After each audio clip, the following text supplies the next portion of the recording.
Okay, hi there. What's up, and how are you doing with, how are you all? Sorry, my tongue slipped again right there, just at the beginning of the video. I mean, I'm not going to just, man, in the video and start over or anything and all that. I mean, let me just say, man, right there, and let me tell you, this, how to put this off. Oh, sorry. Let me take down that pop up. Okay, there we go. So how to start this off is, it's me again, Red Lightning Bow 97, going over AW's Dynamite Holiday Bash from December 18th, which was yesterday from this time and stuff and all that. But anyway, I thought I'd say this show was pretty decent. This had a good amount of humor and stuff. I like the sense of humor that was involved with this show and stuff right there and all that right there. I mean, it would be pretty cool if it was like 7 matches, but there was five, but 5 matches, and still good with me nonetheless. I mean, 5 matches, I wouldn't say that's a lot, but still good nonetheless. I mean, at least it wasn't 4 matches, because that would have been just terrible. I mean, I'll just drop this down to like 8 out of 10. It feels like, honestly, you know, you know, 4 matches and stuff and all that. But anyway, let's go over this and stuff, to top this off with AEW's Dynamite Holiday Bash. And I gotta say, it was just pretty funny seeing the backstage segment with, Ricochet and, Swerve Strickland and all that. That was funny right there. I'm going to tell you that. Just downright hilarious and all that stuff right here and all that. So, okay, the matches we had was Darby Allin versus Will Ospreay, Shelton Benjamin versus the Beast Mortos, along with the Death Riders fighting Orange Cassidy, Adam Page, and Jay White, which that felt a little bit funny in all the ways, because the way they were just busy arguing with each other, which allowed Jon Moxley to take the win on that one, you could say, and all that. But anyway, you got Mercedes Moné versus Anna Jay for the TBS Championship right there and all that stuff, as you also get Hook and Katsuyori Shibata versus Christian Cage and Nick Wayne and stuff. So yeah.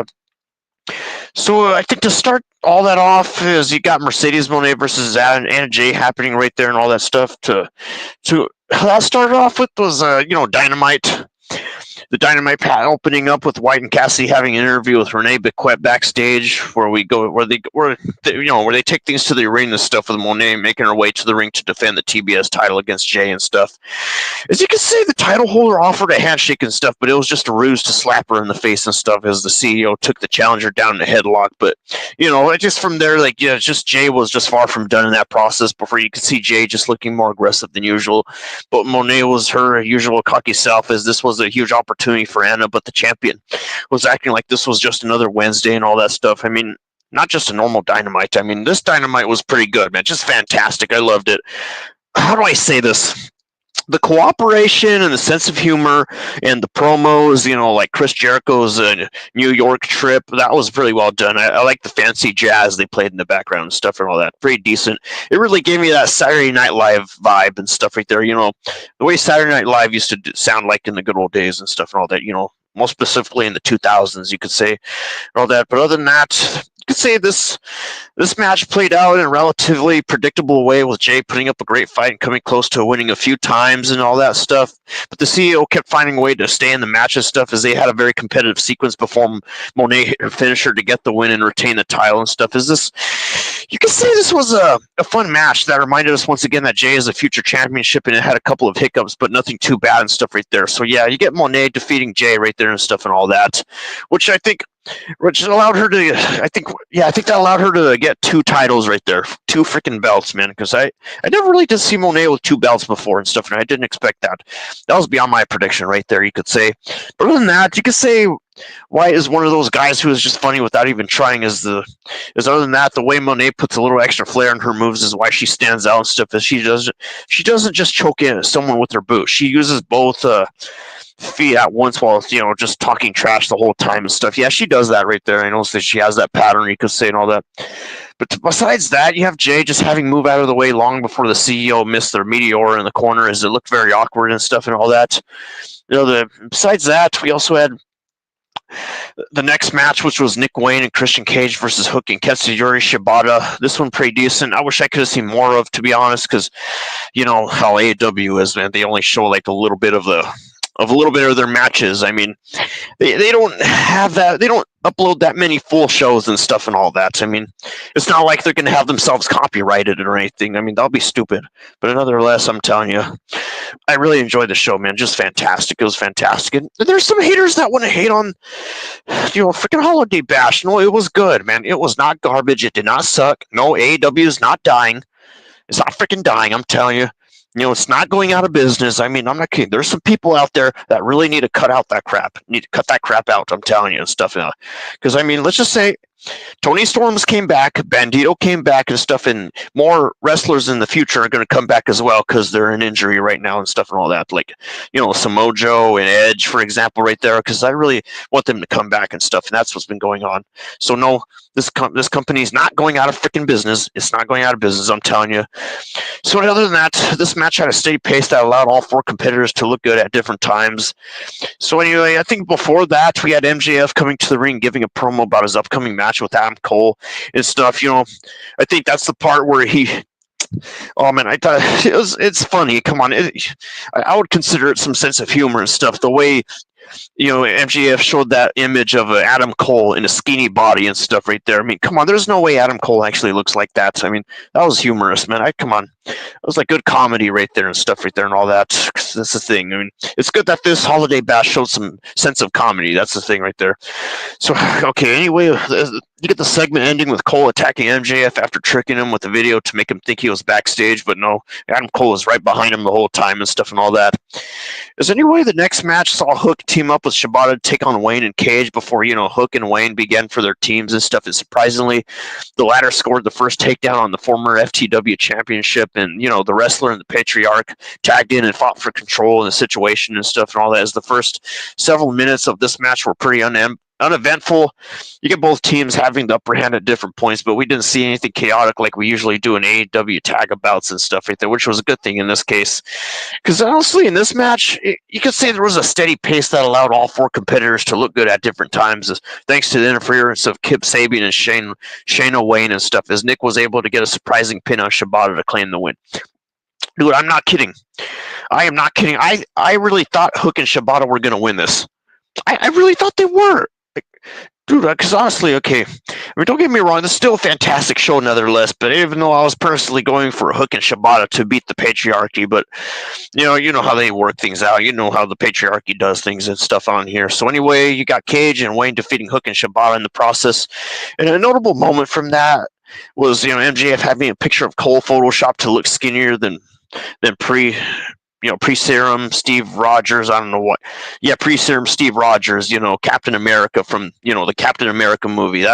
That's what you could say. Now, some people commented that he looked skinnier than Captain America before he got buff and stuff and all that. So I thought that. See, like I said, you gotta have. It's good to have some sense of humor going around involving this show. Really good stuff, man. I give this show really good thumbs up. I'm most likely giving this a 9 out of 10 and stuff and all that. I mean, I really wish I could have given it. Okay. If only it had like 6 matches in here, I would give it a 10 out of 10. But no, since it's only 5, I'll give it a 9 and stuff right there. Not to be a jerk or anything or an a-hole. But anyway, so you can say the audio was weird during cut entrances, as you could barely hear Hook's music. But, other than that, it was impressive that Shibata's chops to Cage were still making noise, as the shirt Cage wears muffled the sound, but not entirely. So, yeah, that's got to be a strong chop right there, I'm telling you. That actually does have to be a strong chop, I'm telling you, and all that. But to top things off, you get Wayne just trying to look like a tough guy against Shibata, being the least convincing thing ever and stuff right there, even though, yeah, he still won and stuff and all that, but still, man, he doesn't look like the most intimidating. I mean, he's still young. Nick Wayne is still on the younger side, man. Still a young talent, you could assume and stuff right there and all that. So, yeah, other than that, you get the Shelton Benjamin versus the Beast Mortals, and I'm telling you, there's people out there who want to hate on the Beast Mortals. I mean, he's not bad or anything. I mean, it's just the fact that his mask makes his headbutts really effective and stuff and all that. And so on. So yeah, Shelton Benjamin versus Beast Mortals.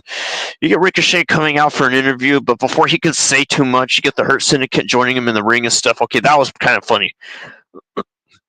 Okay, it's good to have your Ricochet, have a little comedy in the sense, just to be a little funny every now and then, stuff and all that. Because honestly, because I like how Ricochet tried working things out with the Hurt Syndicate, but they said no and told him to get out and stuff. And then he was backstage, and then you see Swerve Strickland and stuff right there and all that, saying that that's why he's still bald and stuff and all that. It's just funny humor, just cracking jokes at each other and all that. But to top things off, you got MVP ripping the business card he gave Ricochet while Lashley held him by the neck, but they just let him leave the ring unharmed and stuff as Benjamin stayed in the ring for his match against Mortos, while Lashley just went to the back and MVP joined the commentary table and stuff and all that. Before, you could say we have the gold standard having control at first, but the Beast made a comeback and hit a few impressive moves and stuff. Unfortunately, he tripped on the top rope, which allowed Benjamin to regain the upper hand and stuff right there and all that. I'm going to tell you, man. I'll tell you, this show, you could say, had like a really good amount of suplexes and slams to the floor and stuff and all that. Really good slams, you could say, and all that. Let me put the pop-up away again. So I just do that to add a little more attention, attention to detail. You could call that thing the little pop-ups I do, because I like using those emojis and just being funny with them and all that. Like this, for example. I just love doing that. But the other way, you could say it wasn't exactly surprising that this was like a sub 5-minute match, but they went through a break and had enough time to make this an entertaining, competitive performance. That I gotta agree with right there. That has to be true. Even though this wasn't a long match, it was still competitive and entertaining and like most of the match, entertaining and competitive, I would say. Yeah, that's the thing right there. So to top things off, you get Benjamin and Mortos quickly finding their groove and having the crowd chanting and cheering for everything they did. As ultimately, though, it was the Hurt Syndicate man who scored the win and earned 3 points in the Blue League. So you have, Beast Mortos losing that right there, which is pretty hard. Let me turn my camera on again. That's a pretty tough one for Beast Mortos, because last time I checked, Beast Mortos, he had 0 points in the Blue League. 0 points. Or the Gold League, I'm pretty sure. I don't know. I don't know. I checked. Yep, Beast Mortals has 0 points. That's got to be rough, because he's in last place in the leagues and stuff and all that. But still good performance in this show, nevertheless, and stuff. He still knows, still stands his ground and stuff right there. At least he does not suck, because people want to say Beast Mortal sucks. Just because he has 0 points in the leagues does not mean he sucks. Does not. I'm telling you. So Benjamin defeating Mortos right there. As we get Benjamin suplexing Mortos like it was nothing with an impressive display of power. Well, you can say Mortos, he is a great worker, but he seems to be only in this tournament to give other people points, stuff and all that. I mean, it looks like it, because the way he only has 0 points and stuff and all that. Come on, he deserves at least one. Come on, and all that. But I think other than that, to get Will Ospreay versus Darby Allin and stuff right there and all that. Where we have Mark Briscoe and Daniel Garcia coming out to defend Mortos from an attack by the Hurt Syndicate. But that's where they were quickly taken down by Bobby Lashley and, Benjaman right there and stuff right there and all that. I really thought they were going to have some effect. That one didn't look pretty effective at all. Don't worry. I like seeing Mark Briscoe come out and the Holiday Bash, even though he wasn't exactly part of a match. I really like seeing that stuff, along with Daniel Garcia, even though they got taken down and stuff and all that. Good little promos and stuff right there. It's good to add more variety to the show, As we get RJ City interviewing Toni Storm, and she couldn't pretend she just debuted as if the last years of her career hadn't happened and stuff right there. Because I noticed that a lot of fans were saying that suffering amnesia is a part of her gimmick and stuff right there. Ever since she lost against Mariah May and stuff, and after a while she was gone. And from there, I thought she was done with AEW. I thought she was done, and then she came back, and then she changed things up a little bit and stuff right there. She went back to her old style and stuff right there. Pretend like the whole thing never happened and stuff right there, and all that. Pretty much to Mariah May's exhaustion, and stuff and all that. But other than that, So anyway, back in the arena, we get Ospreay. He was out first for the C2 match against Allin and stuff right there and all that. As Ospreay isn't known as a powerhouse, but against a guy like Allin, you could say he got the chance to work like one, thanks to his significant size and strength advantage throughout the first segment and the break and stuff, as the Billy Goat dominated the action right there. You could say this was an incredible display of agility from both men, as they did so many difficult maneuvers with pinpoint precision. He had the crowd going nuts with each move and stuff, as Ospreay hit a Styles clash, you could say. A really good Styles clash from the apron to the floor that almost led to a count out and stuff, but Allin just beat it and made a comeback with the Scorpion Death Drum drop, to land 2 coffin drops for the pin and the win and stuff right there, with Darby Allin defeating Will Ospreay. Because that's the crazy thing about Darby Allin. The crazy thing, Darby Allin, he takes a lot of like hits to the back and stuff, and he struggles a lot, and he still manages to win in the process. I noticed that about Darby Allin's pattern. He goes through that struggle, but then he ends up winning. That's the thing. Yeah, that's what's real tricky about fighting Darby Allin. That is real tricky because he really catches people off guard by doing that. The way he gets hit in the back, because he takes a lot of bumps and stuff, you could say. So anyway, you got Allin defeating Ospreay stuff. But other than that, I think the week before, Allin was trying to get Ospreay to join his fight against the Death Riders, but the aerial assassin was only concerned with the tournament and stuff, as the fans on social media were happy to see Ospreay ditch the straight hair and go back to the curls and stuff right there and all that, because that's what one person commented. Someone commented that is, even though Darby Allin may be small, but Ospreay picking him up by his belt with one arm was still kind of impressive and all that. As you can see, the series of counters that led to a stunner was awesome as well. The crowd chanted, "You killed Darby" at Ospreay after the Styles Clash, even though, Darby Allin win that one, stuff right there and all that. I'm telling you, man, just really good stuff right here and all that. So this one, I will say, yeah, this was also a tricky one as well. This one was beyond my expectation, you could say. Where we have the Death Riders versus Orange Cassidy, Jay White, Hangman Adam Page right here and stuff. Okay, this was totally on Jay White and Adam Page. This had to be their fault right here. This is on them and stuff. I mean, hey, Jon Moxley won this fair and square, because Jay White and Adam Page were just arguing it out, back and forth. Right there is Orange Cassidy was just stuck right there, giving Jon Moxley the win right there, because those two guys are just busy, focused, arguing with each other. That's only fair. I'm telling you, stuff and all that. Jon Moxley took that open window, that open opportunity to win that match right there and stuff. I'm telling you. So therefore, yeah, that loss is completely on Jay White and Adam Page for doing that, for keeping their eyes on each other, because they were looking away from Jon Moxley, just completely distracted over each other and stuff and all that. They got themselves to blame on that one, I'm telling you, and all that. So yep, Jon Moxley. So on top of that, you get Jon Moxley still doing good. He did great, which was the trials match and stuff. Where we have Pac, Jon Moxley, and Wheeler Yuta staring Allin down after this match, but they stuck around since they were also slated to face Cassidy, Hangman, and Switchblade in the main event and stuff, you could say. Is we also get Marina Shafir and Claudio Castagnoli being at the ringside, because the Death Riders like having an unfair advantage at all times. I mean, I wouldn't really call this an unfair advantage. I mean, Jay White, Hangman, Adam Page were arguing with each other left and right, while Jon Moxley was right there on Orange Cassidy, just getting the pin on him and stuff right there while they were distracted. So yeah, is that really an unfair advantage? Doesn't sound like it. I mean, because that was totally on those two guys. That was on them right there. I'm telling you all that. So anyway, to put this off, you get Marina Shafir and Claudio Castagnoli right out of there, as you get an angry Hangman telling Orange Cassidy and White that he would start for their team and stuff, but when he saw it was Yuta staring and stuff, he tagged out to Cassidy because he only wanted to fight Moxley and stuff. As Orange Cassidy went after his former friend immediately. With this match playing out exactly as expected right there and stuff and all that, is you could say Team AEW wasn't able to stay on the same page, and their issues caused them to lose when Moxley rolled up Orange Cassidy while Hangman and Switchblade were arguing and stuff.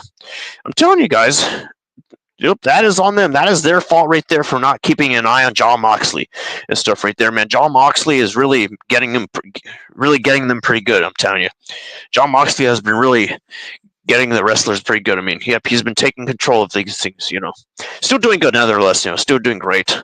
But other than that, you get the Death Riders keeping the fight going after it was over, while Shafir got Moxley to safely through the crowd and stuff. Yeah, I could see the smile on Jon Moxley's face as he was like watching them fight over each other and argue and stuff right here and all that. So I could see that.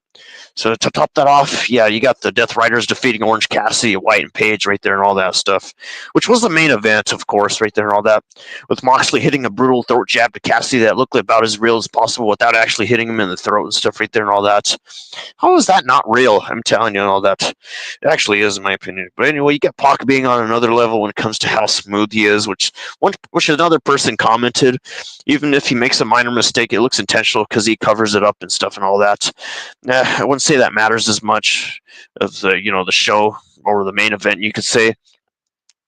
But one thing to say about this week's Holiday Bash episode of Dynamite is that it may have had some red and green color schemes and a few props laying around. Because I mean, it's called the Holiday Bash, of course, and I'm telling you, man, it's near Christmas as well. Christmas is coming soon from this time and stuff and all that. So yeah, it kind of makes sense that they're using the, red and green stripes and all that stuff. But anyway, so yeah, this may be. So yeah, it is. Yeah, it has to be due to the fact that the next week's show will take place on Christmas Day, which is also the first day of Hanukkah this year and stuff. As the real holiday festivities might be saved for the 25th. And all of that, the good news you could say is that being just like any other episode of Dynamite means we still got some great wrestling across the 2 hour runtime and stuff and all that. Before we get both C2 matches were highly being enjoyable. Before we get the TBS title about being solid and the two tag team matches becoming entertaining, but Ospreay and Allen stole the show with their performance and all that stuff right there. I would say for the most part right there, yeah, and all that, but I would say I really like seeing Mark Briscoe. He's a really funny guy, man. I gotta give a shout out to Mark Briscoe or something, man, because he just did good sticking up for what happened and stuff. And only that, yeah, you get the FTR being sick and tired of the Death Riders as well, and they want to do something about it as well and stuff. Because I saw the FTR backstage as well and stuff. They want to do something. They're talking backstage and all that. So yeah, let me tell you. So yeah, you could say the 5 matches seem to be the formula that works best for AEW. I wouldn't say that. I mean, I'll think it's 7 or 6. I mean, think about it. More matches, more commentary, more results. That's how I put it and stuff right there. As you could say, it allows each bout to have sufficient time, also leaving time for non-wrestling segments such as interviews and backstage counters. I mean, that's what some people point out and stuff right there. I don't know that. I mean, it kind of makes sense, but I still like when it's more matches stuff because they just, it just gives us more things to talk about, Because the whole show is worth watching, but yeah, only if we have time for one thing, which, I wouldn't say it's just about Ospreay and Darby Allin. I would say and all that. I mean, honestly, the best match, in my opinion, would have to be the one with the Death Riders and Orange Cassidy and Jay White and Adam Page. That had to be my most favorite one of all. That was my most favorite one of all, along with the Beast Mortals and not Breaking Benjamin. Benjamin stuff. But other than that, yeah. Overall, the show is fantastic. I got to give this a 9 out of 10. Stuff right there and all that. Really good AEW Dynamite Holiday Bash from December 18th, you could say. So, yep, I'm telling you, man, just fantastic. Really good performance, good sense of humor right there. And I like how, Chris Jericho's, promo did a little Saturday Night Live vibe and stuff and all that. So, yep, that's what's going on right there and all that. So, yep, I'm telling you. This show was really good, man. I'm telling you, it was just good. So, yep, 5 matches. For 5 matches, pretty decent stuff right there. Real decent. I have to give this a 9 out of 10.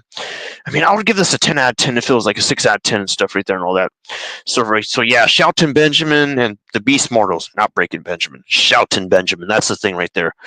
So, yep, that's all I have to give to you people and stuff right there about, AEW's Dynamite Holiday Bash and stuff right there from December 18th right there and stuff and all that. So, yep, which is a 9 out of 10 for me. A really solid 9 out of 10 and stuff. I'll tell you that. So, yep, this is pretty much all I have to give to you people. I'm going to have to end the video right here and stuff right there. So, yeah, remember, rock out and be there, guys. Rock out and be there, guys, for the next show and stuff right there and all that. Or, what happens in the, with AEW and stuff right there and all that. Because I'm looking forward to, what Bandito and Tony Storms does next. So, yep. Yep, this is all I have to give to you people. So, yep, rock out and be there, guys. Till next time on this show. Or the AEW show, you can call it. So, yep, till next time on my YouTube channel as well. So, yep, I'm going to have to give you good people bye-bye and stuff. And remember, always watch hardcore, good professional wrestling. I'm out. Again, like before. Yeah. Ooh, yes.